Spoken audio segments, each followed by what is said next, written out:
नमस्कार साथियों। आज से हम भारत की राज्य व्यवस्था का अध्ययन करेंगे।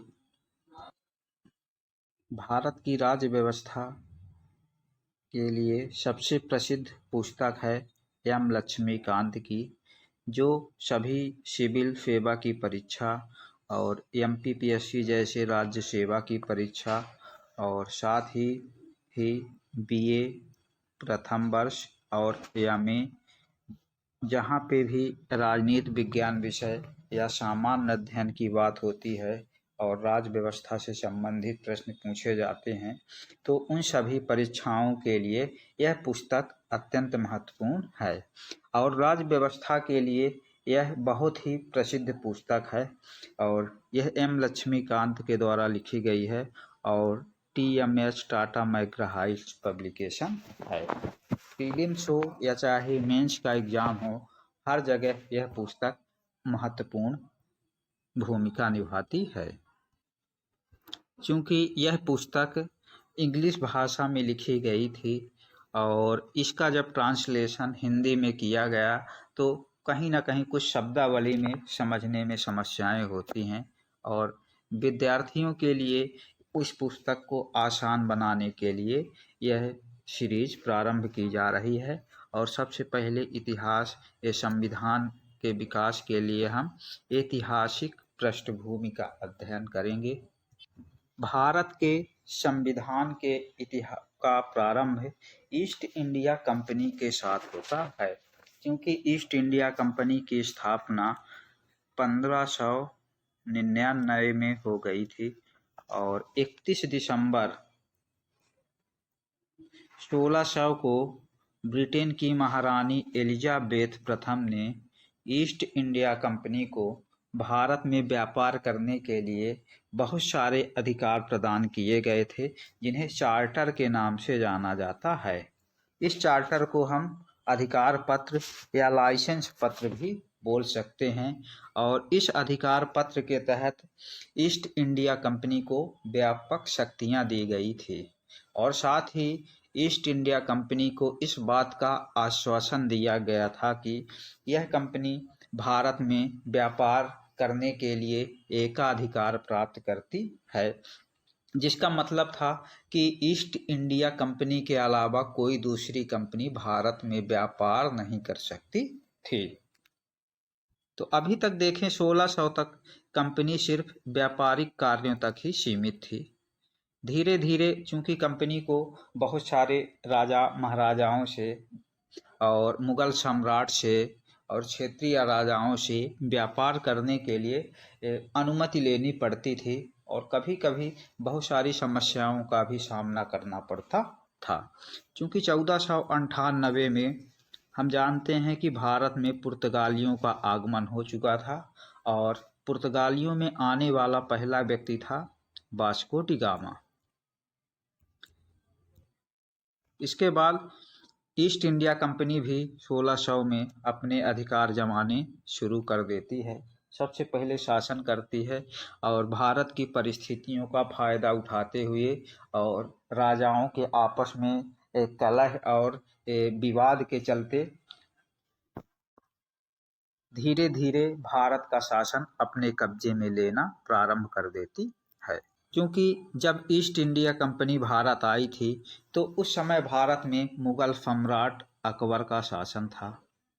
अकबर के बाद इनका पुत्र जहांगीर शासन करता है। जहांगीर के बाद शाहजहां और शाहजहां के बाद औरंगजेब शासन करता है। औरंगजेब के शासन के बाद भारत में मुगल साम्राज्य का धीरे धीरे पतन प्रारंभ होता है और धीरे धीरे कंपनी व्यापार से शासन की तरफ आगे बढ़ना प्रारंभ कर देती है। यहाँ पे हम दो महत्वपूर्ण युद्ध की चर्चा करेंगे जिन्होंने भारतीय इतिहास का पूरा रुख ही बदल दिया और जो एक ईस्ट इंडिया कंपनी थी वो धीरे धीरे शासक बन बैठती है। तो सबसे पहले हम प्लासी के युद्ध की चर्चा करेंगे।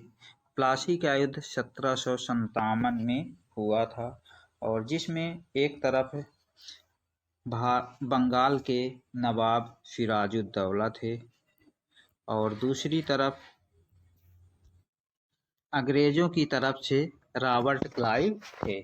सिराजुद्दौला की तरफ 30,000 सैनिक थे और जबकि रॉबर्ट क्लाइव की तरफ 3,000 सैनिक थे, लेकिन मीर जाफर की गद्दारी के कारण सिराजुद्दौला इस युद्ध में हार जाते हैं और धीरे धीरे कंपनी व्यापार से अपने शासन करने की तरफ अपना रुख करती है। 1764 में दूसरा महत्वपूर्ण युद्ध होता है और जो भारतीय इतिहास का निर्णायक युद्ध कहा जाता है। इस बक्सर के युद्ध में एक तरफ मुगल बादशाह शाह आलम द्वितीय,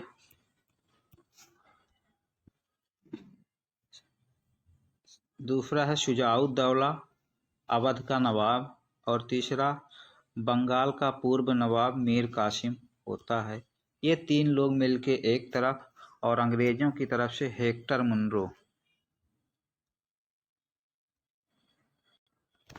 युद्ध को जीतते हैं और इसके बाद एक इन राजाओं मुगल बादशाह और अवध के नवाब शुजाउद्दौला से एक संधि होती है जिसे इलाहाबाद की संधि कहा जाता है।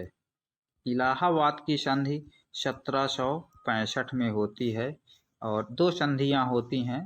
पहली संधि होती है मुगल बादशाह शाह आलम द्वितीय से और शाह आलम द्वितीय से संधि होने के बाद 1765 में बंगाल, बिहार और उड़ीसा के दीवानी अधिकार ईस्ट इंडिया कंपनी को प्राप्त हो जाते हैं और इस अधिकार का मतलब था कि ईस्ट इंडिया कंपनी जो अभी तक केवल व्यापार का कार्य करती थी वो धीरे धीरे शासन का कार्य करना प्रारंभ कर देती है, क्योंकि इसमें यह अधिकार दिए गए थे कि ईस्ट इंडिया कंपनी भारतीय क्षेत्र में टैक्स लगा सकती थी और टैक्स को वसूल सकती थी और साथ ही राजस्व के और दीवानी न्याय के सभी अधिकार ईस्ट इंडिया कंपनी को प्राप्त हो गए थे। इलाहाबाद की संधि के द्वारा ही देखें तो ये भारत में यह क्षेत्रीय शक्ति बनना प्रारंभ हो गई थी ईस्ट इंडिया कंपनी, क्योंकि 1857 में अंग्रेजों को बाहर भगाने के लिए प्रथम स्वतंत्रता संग्राम होता है जिसमें अंग्रेज विजयी होते हैं और इसके बाद ईस्ट इंडिया कंपनी का शासन 1858 में समाप्त कर दिया जाता है और भारत का शासन सीधे ब्रिटिश सरकार के हाथ में चला जाता। यहाँ पे ईस्ट इंडिया कंपनी का शासन पूरी तरह से समाप्त कर दिया गया था और ईस्ट इंडिया इस प्रकार ब्रिटिश सरकार का शासन 15 अगस्त 1947 तक भारत में अनवरत रूप से चलता है और 15 अगस्त 1947 को भारत को आज़ादी मिलती है। स्वतंत्रता मिलने के बाद ही भारत में एक संविधान की आवश्यकता महसूस हुई थी और एक संविधान के उद्देश्य की पूर्ति के लिए कैबिनेट मिशन की योजना के अनुसार 1946 में एक संविधान सभा का गठन किया जाता है और 2 वर्ष 11 माह और 18 दिन की कठिन मेहनत के बाद 26 जनवरी 1950 को भारत का संविधान लागू कर दिया जाता है। यद्यपि हम देखें तो संविधान और राज व्यवस्था की अनेक विशेषताएं ब्रिटिश शासन से ग्रहण की गई थी, क्योंकि ब्रिटिश सरकार ने कहीं न कहीं भारत में लगभग 200 वर्षों तक शासन किया था, जिसका हमें अच्छा खासा अनुभव था शासन प्रशासन का। तथापि देखें तो ब्रिटिश शासन की कुछ घटनाएं ऐसी थी जिनके कारण ब्रिटिश शासित भारत में सरकार और प्रशासन की विधिक रूपरेखा निर्मित की गई थी। इन सभी घटनाओं ने हमारे संविधान और राजतंत्र पर गहरा प्रभाव छोड़ा था। भारतीय संविधान के विकास का जो ऐतिहासिक क्रम हम लोग देख रहे हैं उसे 2 भागों में बांट सकते हैं। एक भाग के अंतर्गत ईस्ट इंडिया कंपनी का जो शासन 1858 तक होता है 1773 से, इसको देखेंगे। और दूसरे भाग के अंतर्गत सम्राट का शासन 1858 से और भारत की आज़ादी तक अर्थात 1947 तक देखेंगे। सबसे पहले हम कंपनी के शासन की चर्चा करेंगे जो 1773 के रेगुलेटिंग एक्ट से 1858 तक चलता है। सबसे पहले हम 1773 के रेगुलेटिंग एक्ट की चर्चा करेंगे। इस एक्ट के तहत भारत में संवैधानिक विकास की दृष्टि से बहुत ही महत्वपूर्ण था, क्योंकि 1773 का regulating act east India company के कार्यों को नियमित करने और नियंत्रित करने की दिशा में ब्रिटिश सरकार के द्वारा उठाया गया पहला कदम था। चूँकि 1764 के बक्सर का युद्ध जीतने के बाद जो इलाहाबाद की संधि 1765 में हुई थी, इसके बाद कंपनी को भारत से टैक्स वसूलने का अधिकार मिल गया था। तो लोगों को लगा कि ईस्ट इंडिया कंपनी अब रातों रात माला माल हो जाएगी, लेकिन जो ईस्ट इंडिया कंपनी के अधिकारी कर्मचारी थे वो पूरी तरह से करप्ट, भ्रष्ट और घूसखोर थे। और उन्होंने कंपनी को इतना लूटा कि कंपनी घाटे में चली गई। इसके बाद ईस्ट इंडिया कंपनी ने ब्रिटिश सरकार से रिक्वेस्ट की कि यदि आप हमारी मदद करें तभी हम भारत में कार्य कर पाएंगे, और इन सभी भ्रष्टाचारियों को नियंत्रित करने के लिए ईस्ट इंडिया कंपनी ने 1773 में रेगुलेटिंग एक्ट पास किया था। 1773 के रेगुलेटिंग एक्ट के द्वारा ही पहली बार कंपनी को प्रशासनिक और राजनीतिक कार्यों को मान्यता मिली, और इसके द्वारा ही भारत में केंद्रीय प्रशासन की नींव रखी गई थी। समय प्रशासन के 3 केंद्र बनाए गए थे, जिन्हें प्रेसिडेंसी कहा जाता था। पहली प्रेसिडेंसी थी बम्बई, दूसरी प्रेसिडेंसी थी मद्रास वही जिसे हम वर्तमान में चेन्नई नाम से जानते हैं, और तीसरी प्रेसिडेंसी थी बंगाल। इन तीनों प्रेसिडेंसियों में एक एक गवर्नर होते थे, और ये तीनों कार्य करने के लिए एक दूसरे से स्वतंत्र होते थे। 1773 के रेगुलेटिंग एक्ट को संवैधानिक दृष्टि से देखें तो बहुत अधिक महत्व था, क्योंकि भारत में ईस्ट इंडिया कंपनी के कार्यों को इस अधिनियम के द्वारा नियमित और नियंत्रित किया गया था। 1773 के रेगुलेटिंग एक्ट की प्रमुख विशेषताओं की हम यहाँ पे चर्चा करेंगे। सबसे पहले इस अधिनियम के द्वारा बंगाल के गवर्नर को अब बंगाल का गवर्नर जनरल का पद नाम दिया गया था। यानी जो गवर्नर भर कहलाता था बंगाल का, वह बंगाल का पूरे क्षेत्र का गवर्नर जनरल कहा जाने लगा। और इसकी सहायता के लिए एक 4 सदस्यीय कार्यकारी परिषद का गठन किया गया था। इसका मतलब था कि एक गवर्नर जनरल और उसकी सहायता के लिए अन्य 4 सदस्य थे, और इसी कार्यकारी परिषद को यही कार्यकारी परिषद भारत में विधायिका और कार्यपालिका का कार्य करती थी, अर्थात कानून और नियम और कानून भी बनाती थी, और उन नियमों कानूनों को लागू करने के लिए कार्यपालिका का भी कार्य करती थी। अर्थात ये 5 लोग मिलके पूरा शासन चलाते थे। और जब बात आती है कि बंगाल के पहले गवर्नर जनरल कौन थे, तो बंगाल के पहले गवर्नर जनरल बने थे लॉर्ड वारेन हेस्टिंग्स। इसी 1773 के रेगुलेटिंग एक्ट के द्वारा ही मद्रास और बम्बई के गवर्नर को बंगाल के गवर्नर जनरल के अधीन कर दिया गया था। चूँकि यहाँ बम्बई प्रेसिडेंसी थी और यहाँ पे मद्रास प्रेसिडेंसी थी और यहाँ पे बंगाल प्रेसिडेंसी थी। इन दोनों बम्बई और मद्रास प्रेसिडेंसी को बंगाल प्रेसिडेंसी के अधीन कर दिया गया और बंगाल के गवर्नर को अब गवर्नर जनरल पदनाम दे दिया गया था। अर्थात बंगाल के गवर्नर की शक्तियों का इजाफा हुआ और बम्बई और मद्रास के गवर्नर की शक्तियों को कम किया गया। 1773 में सरकार के तीसरे अंग न्यायपालिका के अंतर्गत कलकत्ता में एक सुप्रीम कोर्ट की स्थापना की गई थी और इसकी स्थापना 1774 में हो गई थी।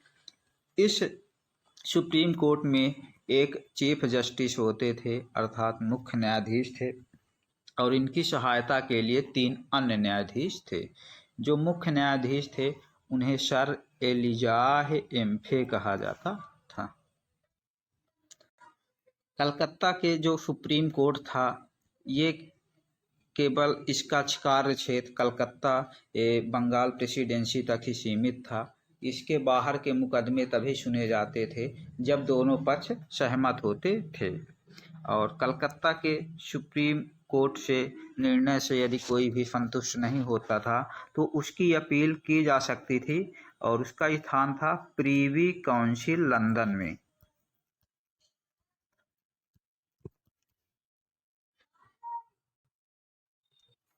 चूंकि यह अधिनियम जो 1773 का रेगुलेटिंग एक्ट था यह कंपनी के कर्मचारियों के भ्रष्टाचार को नियंत्रित करने के लिए किया गया था और उन्हें नियमित करने के लिए रेगुलेटिंग एक्ट नाम दिया गया था। इस अधिनियम के द्वारा कंपनी के कर्मचारियों को निजी व्यापार करने, भारतीय लोगों से उपहार व रिश्वत लेने के लिए प्रतिबंधित कर दिया गया था।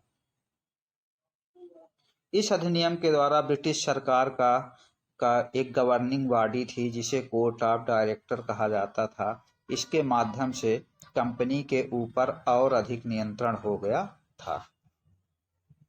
अर्थात जिसका मतलब था कि ईस्ट इंडिया कंपनी पर कहीं न कहीं ब्रिटिश सरकार का नियंत्रण हो गया था। इसी अधिनियम के द्वारा कंपनी के शासन पर संसदीय नियंत्रण स्थापित किया गया था। नोट कर लेंगे संसदीय नियंत्रण। और इसके राजस्व, नागरिक और सैन्य मामलों की जानकारी ब्रिटिश सरकार को देना आवश्यक कर दिया था। अर्थात भारत में शासन ईस्ट इंडिया कंपनी करती थी लेकिन यहाँ के शासन की पूरी जानकारी ब्रिटिश सरकार को देना अनिवार्य हो गया था। कहीं न कहीं इनडायरेक्ट रूप से ईस्ट इंडिया कंपनी और भारत के शासन पर ब्रिटिश सरकार का अप्रत्यक्ष रूप से शासन प्रारंभ हो गया था। 1773 के अधिनियम में कुछ कमियों के कारण 1781 का संशोधन अधिनियम लाया गया था जिसे अमेंडमेंट एक्ट भी कहा गया था जो 1781 में पास किया गया। 1773 की खामियों को ठीक करने के लिए जो 1781 में अमेंडमेंट एक्ट पारित किया गया था इस कानून की निम्न विशेषताएं थी। इसके द्वारा गवर्नर जनरल और उसकी काउंसिल की शक्तियों को बढ़ाया जाएगा और सर्वोच्च न्यायालय की क्षेत्राधिकार या शक्तियों को सीमित करने का प्रयास किया गया था। गवर्नर जनरल और उसकी काउंसिल को सर्वोच्च न्यायालय के क्षेत्राधिकार से मुक्त कर दिया गया और उनके द्वारा जो भी कार्य किए जाते थे उनको ये कहा गया कि उन्हें अपने पद के कारण ये सभी अधिकार दिए गए हैं और इसलिए उन्हें किसी भी प्रकार से सुप्रीम कोर्ट के प्रति जिम्मेदार नहीं ठहराया जा सकता। 1781 के अमेंडमेंट एक्ट के द्वारा भी कंपनी के सेवक को भी उनके कार्य करने के दौरान की गई कार्यवाहियों के लिए सर्वोच्च न्यायालय के क्षेत्राधिकार से मुक्त किया गया। पहले चरण पे गवर्नर जनरल और उसकी काउंसिल जो 4 सदस्य थे उनको इससे मुक्त किया गया। इसके बाद कंपनी के जो कार्य करने वाले सेवक थे उनको भी सर्वोच्च न्यायालय के क्षेत्राधिकार से मुक्त कर दिया।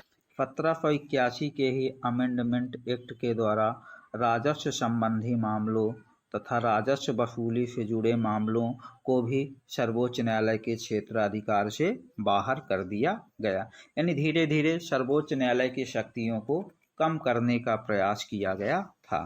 साथ ही 1781 के अमेंडमेंट एक्ट के द्वारा ही कलकत्ता के सभी निवासियों को सर्वोच्च न्यायालय के क्षेत्र के अंतर्गत कर दिया गया। 1781 के अमेंडमेंट एक्ट में ही यह व्यवस्था की गई कि जो भी न्यायालय हैं उनमें हिंदुओं के निजी कानूनों के हिसाब से और मुसलमानों के निजी कानूनों के हिसाब से वाद रखे जाएंगे और मामले तय होंगे। 1781 के अमेंडमेंट एक्ट के द्वारा ही यह व्यवस्था की गई कि प्रांतीय न्यायालयों को अपील करने के लिए गवर्नर जनरल की काउंसिल के यहाँ वाद दायर करना पड़ेगा, सर्वोच्च न्यायालय में नहीं। अर्थात कहीं ना कहीं हर प्रकार से सर्वोच्च न्यायालय की शक्तियों को सीमित किया गया था 1781 के अमेंडमेंट एक्ट के द्वारा। साथ ही इसी के द्वारा यह कानून बनाया गया कि गवर्नर जनरल की काउंसिल को प्रांतीय न्यायालयों एवं काउंसिलों के लिए नियम विनियम बनाने के लिए अधिकृत किया गया था। इसके बाद 1784 का पिट्स इंडिया एक्ट पारित किया जाता है और इस अधिनियम की जो विशेषताएं थी, पहली विशेषता थी कंपनी के राजनीतिक और व्यापारिक मामलों को अलग अलग कर दिया गया, जिसे कंपनी के अंदर द्वैध शासन लागू किया गया था। यहाँ पे द्वैध शासन का मतलब था कि कंपनी के व्यापारिक और राजनीतिक कार्यों के लिए दो अलग अलग डिपार्टमेंट बनाए गए थे। कंपनी के व्यापारिक मामलों को नियंत्रित करने के लिए एक निदेशक मंडल बनाया गया था, जिसे कोर्ट ऑफ डायरेक्टर कहा जाता था। Court of director. और राजनीतिक मामलों को नियंत्रित करने के लिए बोर्ड ऑफ कंट्रोल बनाया गया था, जिसे नियंत्रण बोर्ड कहा जाता था। इस प्रकार कंपनी के व्यापारिक और राजनीतिक कार्य दोनों अलग अलग हो गए थे। व्यापार से संबंधित सभी कार्य कोर्ट ऑफ डायरेक्टर यानी निदेशक मंडल के माध्यम से देखे जाते थे और राजनीतिक मामलों के अंतर्गत जो बोर्ड ऑफ कंट्रोल था वो किन देशों से संधि करना है, कहाँ युद्ध करना है, कहाँ सेना का विस्तार करना है, ये सभी मामले बोर्ड ऑफ कंट्रोल के माध्यम से देखे जाते थे। लेकिन यहाँ यह महत्वपूर्ण है कि ये जो द्वैध शासन लागू किया गया था ये ईस्ट इंडिया कंपनी के द्वारा ईस्ट इंडिया कंपनी के ऊपर लागू किया गया था। जबकि एक हम लोग पढ़ते हैं कि बंगाल में भी द्वैध शासन लागू किया गया था और बंगाल में द्वैध शासन 1765 से 1772 तक लागू किया गया था। ये द्वैध शासन बंगाल का अलग है और कंपनी का द्वैध शासन अलग है, दोनों को ध्यान रखेंगे। क्योंकि कंपनी के अधिकार पत्र को ब्रिटिश सरकार के द्वारा हर 20-20 वर्षों में बढ़ाया जाता था और इसकी समीक्षा के लिए यह कहा गया था कि 20-20 वर्षों में एक समीक्षा की जाएगी और यह समीक्षा एक अधिनियम के रूप में पारित की जाती थी। पहला अधिनियम था 1773 में।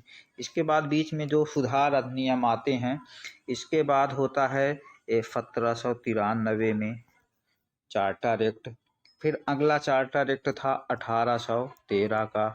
इसके बाद अगला चार्टर एक्ट आता है 1833 में। इसके बाद फिर 20 साल में एक चार्टर एक्ट आता है 1853 में। इस प्रकार 20-20 वर्ष के अंतराल में ईस्ट इंडिया कंपनी के लाइसेंस को रिन्यूअल करने के लिए एक अधिनियम पारित किया जाता था। इन सभी महत्वपूर्ण अधिनियमों की चर्चा हम आगे करेंगे। 1784 के पिट्स इंडिया एक्ट के द्वारा ही जो नियंत्रण बोर्ड था, जिसे बोर्ड ऑफ कंट्रोल कहा जाता था, जो राजनीतिक मामलों को देखता था।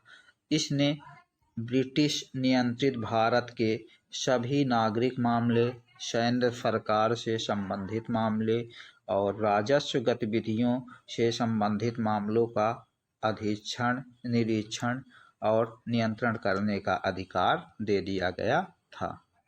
1784 का पिट्स इंडिया एक्ट दो कारणों से महत्वपूर्ण था।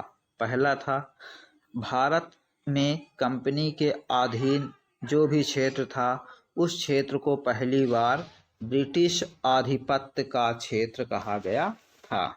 अर्थात कंपनी ने जो अपनी मेहनत और अपनी कूटनीति से भारत में जो क्षेत्र हड़पा था, जो अपना साम्राज्य स्थापित किया था, वो अब किसका कहलाएगा? ब्रिटिश सरकार का कहलाएगा। और दूसरा, ब्रिटिश सरकार को भारत में कंपनी के कार्यों और कंपनी के प्रशासन पर पूर्ण नियंत्रण प्रदान कर दिया गया था। अर्थात अब पूरी तरह कंपनी का अस्तित्व ब्रिटिश सरकार के ऊपर निर्भर था और वो जब चाहे तब ईस्ट इंडिया कंपनी का शासन भारत से समाप्त कर सकती थी। 1786 में एक अधिनियम लाया जाता है और यह महत्वपूर्ण है कि 1786 में ही बंगाल के गवर्नर जनरल लॉर्ड कॉर्नवालिस को नियुक्त किया गया था, लेकिन लॉर्ड कॉर्नवालिस ने पद संभालने से पहले ही अपनी दो शर्तें या दो मांगें रखी थी। लॉर्ड कॉर्नवालिस को हम लोग कई कारणों से याद रखते हैं। पहला तो लॉर्ड कॉर्नवालिस भारत में सिविल सेवाओं का जनक माना जाता है और दूसरा, भारत में पुलिस व्यवस्था का भी जनक लॉर्ड कॉर्नवालिस को माना जाता है। अब हम देखेंगे लॉर्ड कॉर्नवालिस ने पद संभालने के पहले कौन सी दो अपनी मांगें या शर्तें रखी थी। पहला, उसने शर्त रखा था कि उसे विशेष मामलों में अपनी काउंसिल के निर्णयों को अधिभावी करने अथवा ना मानने का अधिकार हो। अर्थात गवर्नर जनरल और उसकी काउंसिल में जो 4 सदस्य रखे गए थे, इन 4 सदस्यों की मांग मानना या ना मानना वो बोलता था हमारे ऊपर निर्भर होना चाहिए। दूसरा, जो सेनापति होते हैं या कमांडर इन चीफ, यह वाला पद भी लॉर्ड कॉर्नवालिस को ही दिया जाए और उपरोक्त शर्तों को 1786 के कानून के प्रावधानों के रूप में जोड़ा गया था। और कहीं ना कहीं जो गवर्नर जनरल होते हैं, तो वर्तमान में इनका रूप है राष्ट्रपति और राष्ट्रपति वर्तमान में तीनों सेनाओं के राष्ट्रपति होते हैं। लेकिन सलाह मानना तो अनिवार्य है कहीं ना कहीं, क्योंकि 1773 का जो अधिनियम पारित हुआ था और 20-20 वर्षों में कंपनी के अधिकार पत्र को बढ़ाना था या समीक्षा करनी थी उसके कार्यों की, तो 20 वर्ष हो जाते हैं 1793 में और 1793 में फिर से कंपनी को रिन्यूअल करने के लिए एक चार्टर कानून पारित किया गया था, जिसकी निम्न विशेषताएं थी। इस अधिनियम के द्वारा कॉर्नवालिस को दी गई काउंसिल के निर्णयों के ऊपर अधिभावी शक्ति को भविष्य के सभी गवर्नर जनरलों एवं प्रेसिडेंसियों के गवर्नरों तक विस्तारित कर दिया गया। अर्थात कॉर्नवालिस के बाद सभी गवर्नर और गवर्नर जनरलों को यह अधिकार दिया गया था कि जो उसकी सहायता के लिए काउंसिल के 4 सदस्य थे, उनकी बात माने या चाहे तो ना माने। अगली महत्वपूर्ण विशेषता थी कि इसने गवर्नर जनरल को अधीनस्थ जो बॉम्बे और मद्रास प्रेसिडेंसी की सरकारों के ऊपर अधिक नियंत्रणकारी शक्ति दे दी गई थी। यानी बंगाल का जो गवर्नर जनरल था, वो अब बम्बई और मद्रास इन दोनों प्रेसिडेंसियों के ऊपर पूरी तरह कंट्रोल कर सकता था। एक प्रकार से उसे एकाधिकार दे दिया गया था। इसने भारत पर व्यापार के एकाधिकार जो ईस्ट इंडिया कंपनी को दिया गया था, उसे 20 वर्षों के लिए फिर से बढ़ा दिया गया। अर्थात 1793 में 20 वर्ष बढ़ाएंगे तो 1813 तक के लिए कंपनी अब व्यापार कर सकती थी। अर्थात कंपनी का एक बार फिर से रिन्यूअल हो गया। इसने व्यवस्था दी कि बोर्ड ऑफ कंट्रोल जो राजनीतिक मामलों को देखता था, इसके सदस्यों और उसके कर्मचारियों को भारतीय राजस्व से ही भुगतान किया जाएगा। अर्थात यहाँ से भारत की लूट और अधिक प्रारंभ हो जाती है और जितने भी अंग्रेज अधिकारी होते हैं उन सभी को भारत के पैसे से वेतन दिया जाने लगा। जितना उनका खर्चा होता था विभागों का, वो सभी खर्चे भारत के ऊपर डाल दिए गए और साथ ही जो दूसरे देशों से युद्ध होता था उन देशों के युद्ध का खर्चा भी भारतीय राजस्व के अंतर्गत कर दिया जाता है और यहीं से भारत की आर्थिक लूट प्रारंभ हो जाती है 1793 के चार्टर एक्ट के द्वारा। चूंकि 1793 में ईस्ट इंडिया कंपनी को शासन करने के लिए 20 वर्ष का रिन्यूअल किया गया था, लेकिन 1813 में फिर से एक बार समीक्षा होती है और भारत में कंपनी के व्यापार के एकाधिकार को समाप्त कर दिया गया। जो एकाधिकार 1600 में ईस्ट इंडिया कंपनी को दिया गया था कि ईस्ट इंडिया कंपनी के अलावा कोई दूसरी कंपनी भारत में व्यापार नहीं कर सकती थी। अब इसका मतलब ये हुआ कि ईस्ट इंडिया कंपनी के अलावा भी ब्रिटेन से दूसरी कंपनियां भारत में व्यापार कर सकती थी, क्योंकि 1813 तक ब्रिटेन में औद्योगिकरण का युग प्रारंभ हो गया था। वहाँ के उद्योगों में जो सामान बनता था, जो ब्रिटिश माल था, उसको खपाने के लिए भारत बहुत ही अच्छा मार्केट था भारत में। इसलिए ब्रिटिश सरकार ने दबाव में व्यापार करने के लिए ईस्ट इंडिया कंपनी के अलावा बाकी सभी कंपनियों के लिए दरवाजे खोल दिए गए। यानी भारत में व्यापार अब बाकी भी कंपनियां कर सकती थी, जिसका मतलब था कि बर्बाद ए गुलिस्ता को करने को एक ही उल्लू काफ़ी था। यहाँ हर शाख पे उल्लू बैठ गए तो बताओ अंजाम ए गुलिस्ता क्या होगा। यानी भारत को बर्बाद करने के लिए केवल ईस्ट इंडिया कंपनी ही काफ़ी थी, उसके अलावा बाकी अन्य कंपनियां भी भारत में व्यापार करके लूट मचा सकती थी। लेकिन 1813 के चार्टर एक्ट के द्वारा चाय के व्यापार और चीन के व्यापार में कंपनी के एकाधिकार को सुरक्षित रखा था। यानी चाय का व्यापार केवल ईस्ट इंडिया कंपनी कर सकती थी और चीन के साथ चूंकि कॉफी वगैरह का व्यापार होता था यह कर सकती थी ईस्ट इंडिया कंपनी। अन्य प्रावधान देखें तो चार्टर कानून 1813 के, तो इस कानून ने भारत में कंपनी शासित क्षेत्रों पर ब्रिटेन के राजा की प्रभुता को प्रकट और स्थापित किया गया। इस कानून ने भारत में ईसाई मिशनरियों को अपने धर्म के प्रचार प्रसार के छूट दे दी थी और इसका मतलब था कि कंपनी के अलावा ब्रिटेन से जो भी व्यापार होना था तो अपने माल को खपाने के लिए भारत के लोगों की मानसिकता को भी बदलना होगा। और ईसाई मिशनरी ने बहुत बड़ी मात्रा में लोगों के धर्म का परिवर्तन करवाती है और ईसाई धर्म का धर्मांतरण होता है। 1813 के ही चार्टर एक्ट के द्वारा यह व्यवस्था की गई थी कि ईस्ट इंडिया कंपनी ब्रिटिश इलाकों में प्रतिवर्ष भारतीयों की शिक्षा पर 1 लाख रुपए खर्च करेगी। लेकिन ब्रिटिश सरकार के द्वारा जो प्रतिवर्ष 1 लाख रुपए भारतीय की शिक्षा पर खर्च करने थे वह शिक्षा थी पश्चिमी शिक्षा, क्योंकि अंग्रेजों को आवश्यकता होती थी बहुत सारे काम करने वाले छोटे छोटे कर्मचारियों की, क्योंकि जितने भी बड़े पद होते थे सब अंग्रेजों के हाथ में होते थे और ये चपरासी है और बाबूगिरी वाले पद भारतीयों को देने होते थे।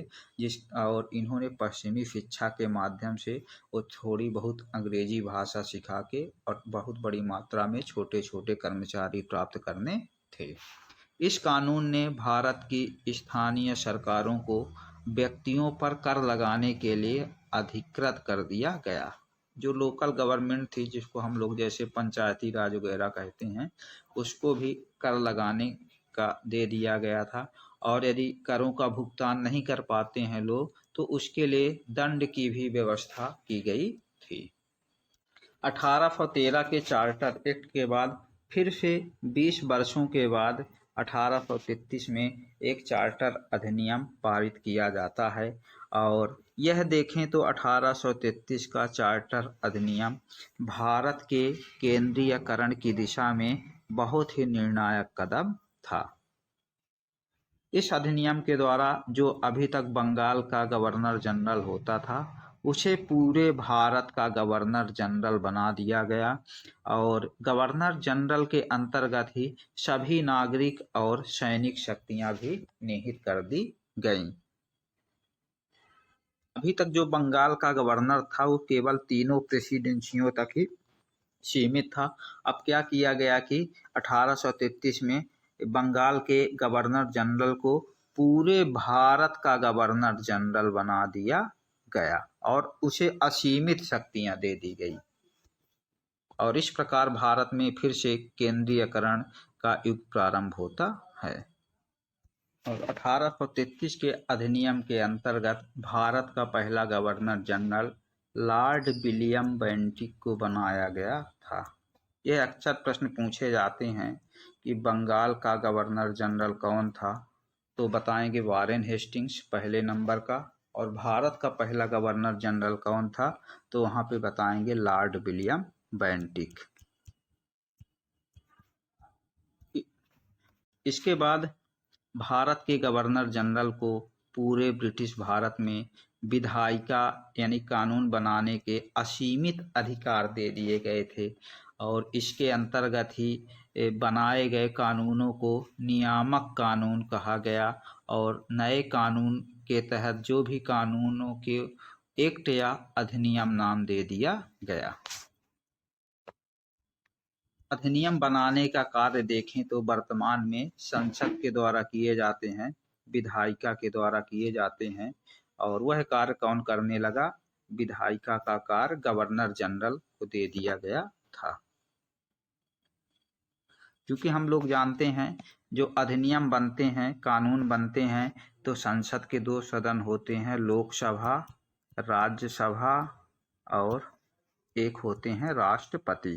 कोई भी विधेयक एक सदन में जाता है और दूसरे सदन में भी जाता है, दोनों सदनों से पारित होकर विधेयक राष्ट्रपति के पास आता है और जब विधेयक पे राष्ट्रपति के हस्ताक्षर हो जाते हैं दोनों सदनों से पारित होने के बाद तो वह विधेयक कानून का रूप लेता है।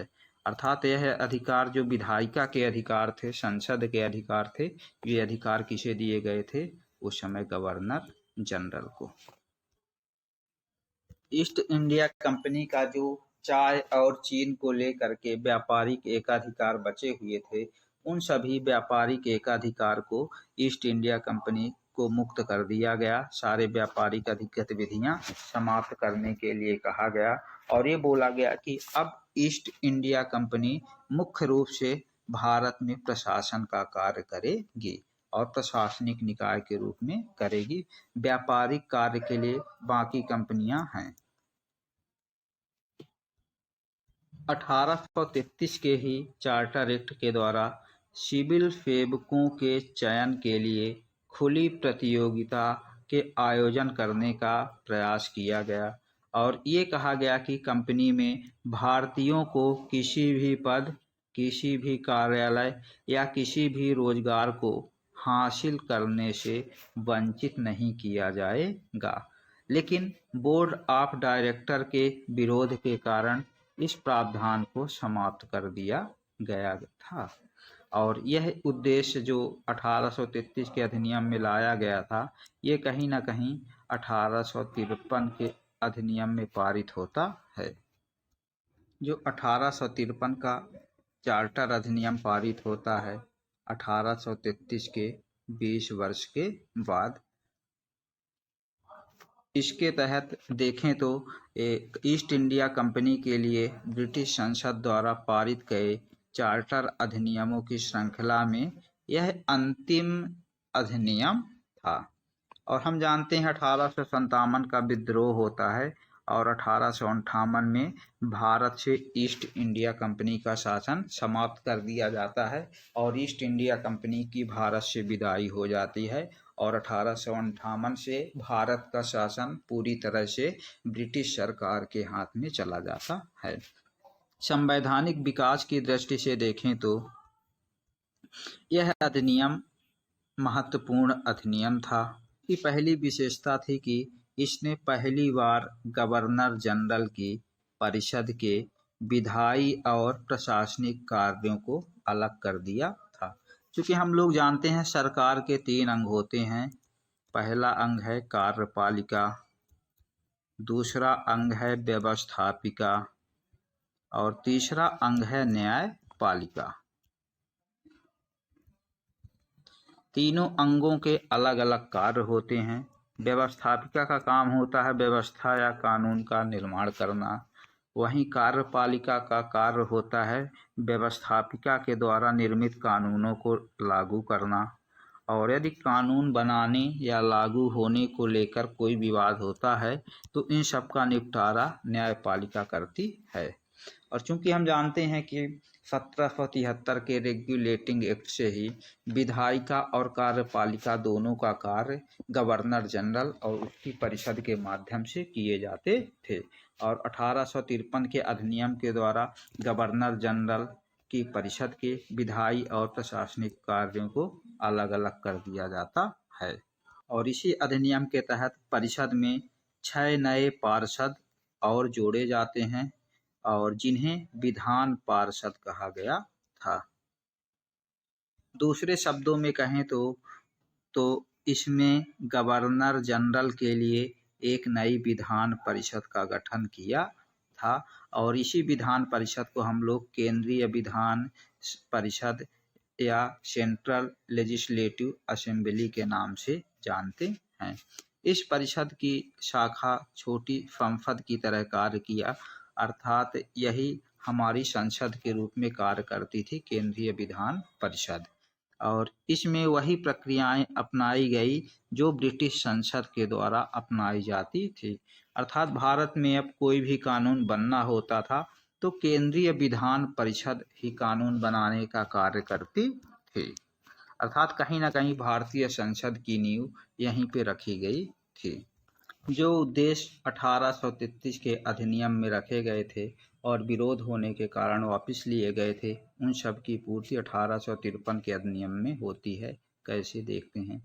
सिविल सेवकों की भर्ती एवं चयन हेतु जो खुली व्यवस्था प्रतियोगिता व्यवस्था आरंभ किया गया और इस प्रकार विशिष्ट सिविल सेवा जो थी भारतीय नागरिकों के लिए भी खोल दी गई और इसके लिए 1854 में मैकाले समिति गठित की गई थी।